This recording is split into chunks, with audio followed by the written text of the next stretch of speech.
রাজনৈতিকভাবে যদি কেউ দিনের উপর আক্রমণ করে, দিন থেকে কাটছাট করে কিছু বের করতে চায়, দিনের ভিতরে কিছু ঢুকাইতে চায়, আমরা যারা ইমাম, যারা খতিব, মসজিদের মিম্বর থেকে তার পাহারাদারি করব।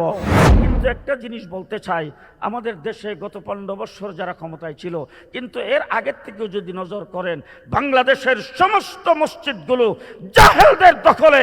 মসজিদ কমিটির সভাপতি, মসজিদ কমিটির সেক্রেটারি, মসজিদ কমিটির কিশিয়ার সূরা ফাতিহা ঠিক মতন জানে না। মসজিদের যিনি সভাপতি হবে, যিনি সেক্রেটারি হবে, ইমামের অনুপস্থিতিতে নামাজ পড়াইতে সক্ষম, ইমামতি করতে সক্ষম এমন ব্যক্তি হইতে হবে।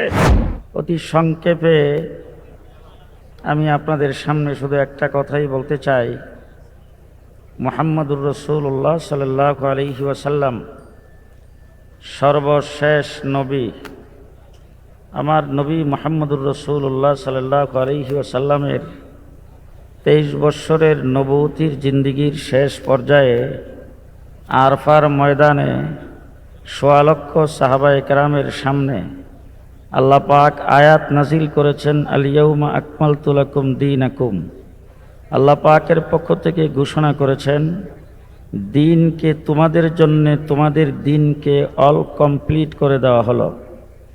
রাসূলুল্লাহ সাল্লাল্লাহু আলাইহি ওয়াসাল্লাম সেই কমপ্লিট দিন সাহাবায়ে কেরামের সামনে উপস্থাপন করেছেন, বাল্লিগু আন্নি ওয়ালাউ আয়া।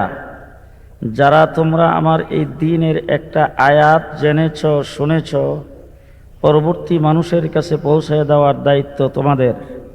ফালিয়ুবাল্লিগু শাহিদু মিনকুমুল গায়িবা। আজকে যারা উপস্থিত আছো, যারা উপস্থিত নাই, তাদের কাছে দিন পৌঁছে দেওয়ার দায়িত্ব, প্রচার করার দায়িত্ব তোমাদের। আমি অতি সংক্ষেপে, জানি না আপনাদেরকে বোঝাইতে পারবো কিনা, কারণ আমার এলেম কম। আল্লাহ পাক দিন কমপ্লিট করেছেন রাসূলুল্লাহ সাল্লাল্লাহু আলাইহি সাল্লামের মাধ্যমে। এই কমপ্লিট দিন মানুষের কাছে পৌঁছাইবার দায়িত্ব, প্রচারের দায়িত্ব রাসূল দিয়েছেন সাহাবায়ে কেরামকে। তার কারণ হলো সাহাবায়ে কেরাম রাসূলুল্লাহ সাল্লাল্লাহু আলাইহি ওয়াসাল্লামের কাছে কোরআন নাজিল হয়েছে, দেখছেন সাহাবী। হুজুর আকরাম সাল্লাল্লাহু আলাইহি ওয়াসাল্লাম কোরআনের আয়াত নাজিল হওয়ার পরে সাথে সাথে তেলাওয়াত করেছেন, শুনছেন সাহাবী। রাসূলুল্লাহ সাল্লাল্লাহু আলাইহি ওয়াসাল্লাম সেই আয়াতের উপর আমল করেছেন, দেখছেন সাহাবী। রাসূল সাল্লাল্লাহু আলাইহি ওয়াসাল্লাম সেই আয়াতের আমলের কথা বলেছেন, এটা শুনছেন সাহাবী। হুজুর আকরাম সাল্লাল্লাহু আলাইহি ওয়াসাল্লাম উযু করেছেন, দেখছেন সাহাবী। গোসল করেছেন, দেখছেন সাহাবী। নামাজ পড়েছেন, দেখছেন সাহাবী। হুজুর আকরাম সাল্লাল্লাহু আলাইহি সাল্লাম মিসওয়াক করেছেন, দেখছেন সাহাবী। রাসূল রোজা রাখছেন, দেখছেন সাহাবী। হুজুর হজ করেছেন, দেখছেন সাহাবী। প্রত্যেকটা আমল সাহাবায়ে কেরাম নিজের চোখে দেখেছেন, দেখে তারপরে আমলে পরিণত করেছেন। সেই আমলগুলো সেই দিনটাকে পৌঁছায় দেওয়ার দায়িত্ব, প্রচার করার দায়িত্ব রাসূল সাহাবায়ে কেরামকে দিয়েছেন। এবার সাহাবায়ে কেরাম এটা প্রচার করেছেন মুখস্থ, সাহাবায়ে কেরাম এটাকে মানুষের কাছে উপস্থাপন করেছেন মুখস্থ, সাহাবায়ে কেরাম এই দিনকে প্রচার প্রসার করেছেন মুখস্থ। এবার দিনের মাসলা মাসাইলগুলি রাসূল সাল্লাল্লাহু আলাইহি সাল্লাম কিভাবে আমল করেছেন, সাহাবায়ে কেরাম সেই আমলটাকে দেখে কিভাবে আমলে পরিণত করেছেন, সেইটা লিপিবদ্ধ হয়ে কিয়ামত পর্যন্ত আগত সকল মুসলমানদের কাছে এটাকে উপস্থাপন করা দরকার, এটাকে প্রচার করা দরকার, এটাকে পৌঁছানো দরকার। এই জন্য আল্লাহ তাবারক ওয়া তাআলা পরবর্তী জেনারেশনে ইমামে আজম আবু হানিফা রাহমাতুল্লাহ আলাইহি এবং আইম্মায়ে মুজতাহিদিনকে জন্ম দিয়ে এই দিনকে করেছেন পরিপূর্ণভাবে লিখিত। কথা সংক্ষেপ, এই জন্য একটু তাড়াতাড়ি বলতে হচ্ছে।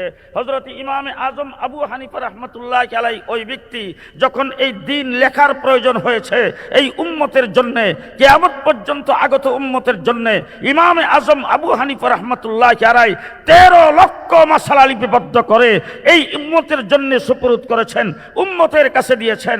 এবার দিন লিখিত হয়ে গেছে, দিন প্রচার হয়ে গেছে সাহাবায়ে কেরামের মাধ্যমে, কমপ্লিট হয়েছে দিন মুহাম্মদুর রাসূলুল্লাহ সাল্লাল্লাহু আলাইহি ওয়াসাল্লামের মাধ্যমে। কিয়ামত পর্যন্ত যেই কমপ্লিট দিন, এই কমপ্লিট দিনের মধ্যে বাড়ানো যাবে না, কমানো যাবে না। নামাজ 5 ওয়াক্তই থাকবে। নামাজ যেই নামাজ 4 রাকাত ফরজ, 4 রাকাত ফরজই থাকবে। উজুর ফরজ 4 রাকাত, উজুর ফরজ চারটা চারটাই থাকবে, তায়াম্মুমের ফরজ তিনটা তিনটাই থাকবে, গোসলের ফরজ তিনটা তিনটাই থাকবে। কিয়ামত পর্যন্ত চলবে, বাড়বেও না কমবেও না। এখন এই লিখিত দিন, প্রচারিত দিন, কমপ্লিট দিন, কিয়ামত পর্যন্ত যাতে কেউ বাড়াইতে না পারে, যাতে কেউ কমাইতে না পারে, এই জন্য পাহারাদারির প্রয়োজন। আল্লাহ পাক উলামায়ে কেরামের হাতে পাহারাদারির দায়িত্ব দিয়েছেন। উলামায়ে কেরাম দ্বীন ইসলামের পাহারাদার। আমরা মসজিদের ইমাম দ্বীন ইসলামের পাহারাদার, মসজিদের খতিব দ্বীন ইসলামের পাহারাদার।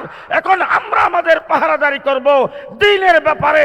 রাজনৈতিকভাবে যদি কেউ দ্বীনের উপর আক্রমণ করে, দ্বীন থেকে কাটছাট করে কিছু বের করতে চায়, দ্বীনের ভিতরে কিছু ঢুকাইতে চায়, আমরা যারা ইমাম, যারা খতিব, মসজিদের মিম্বর থেকে তার পাহারাদারি করব। সাথী ও বন্ধুগণ, শেষ কথা আপনাদের সামনে বলতে চাই।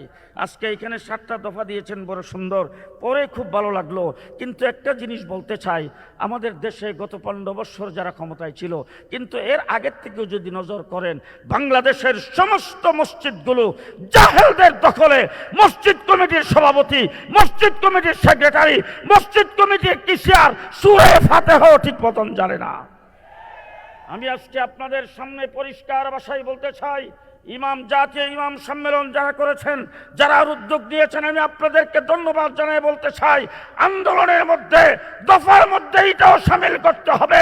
মসজিদের যিনি সভাপতি হবে, যিনি সেক্রেটারি হবে, ইমামের অনুপস্থিতিতে নামাজ পড়াইতে সক্ষম, ইমামতি করতে সক্ষম এমন ব্যক্তি হইতে হবে। যদি আমার কথা সমর্থন করে থাকেন, তাইলে হাত উঠে একবার দেখাইয়া দিবেন।